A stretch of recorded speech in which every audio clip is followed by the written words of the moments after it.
The biological process used in this project is photosynthesis, which is the process in which the plants absorb energy from the sun and convert carbon dioxide and other things into oxygen and also minerals for them to grow. The purpose of our STEM project is to save water, save our economy, have nice plants, and also to use less water to irrigate plants.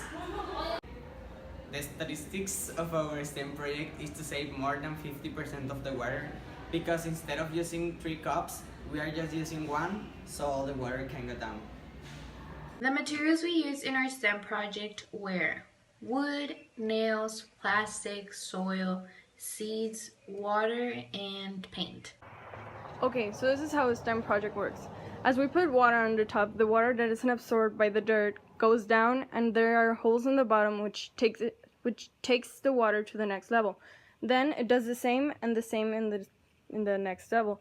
The water which is left from the bottom, we usually or recycle it or just let it go because sometimes the nutrients of the water are gone.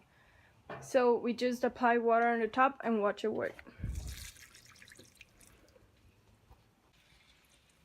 We add about 1.5 liters of water to the top of the plant so it can go to the next level and then to the next level, and each plant can stay healthy and alive.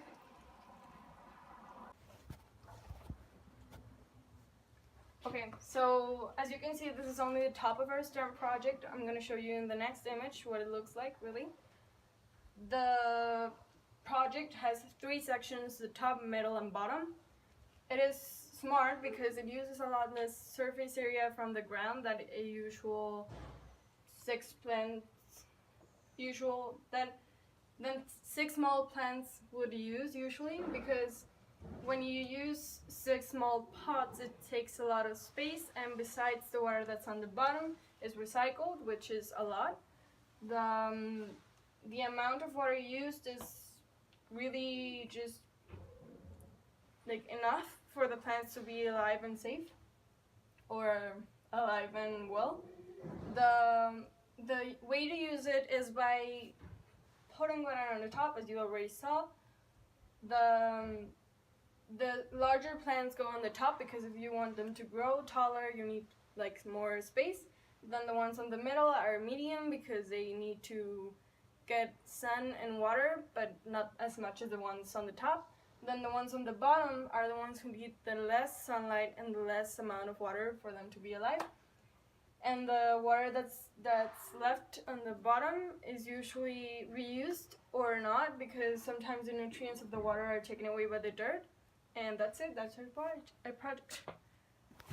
Summary: our STEM project H2O from plant to plant plans to reuse and recycle the water that is left behind by the plants, so it can drain on other plants. This will create sustainability in farmlands and in agriculture. Okay, so my personal reflection or conclusion is that I think our project is really smart. It takes a lot less things we usually use a lot, which is water and space. People usually, when they go into a crowded city which doesn't have as much plants as we would want to, they live in small areas because of the lack of space of the city or the amount of people that live in it.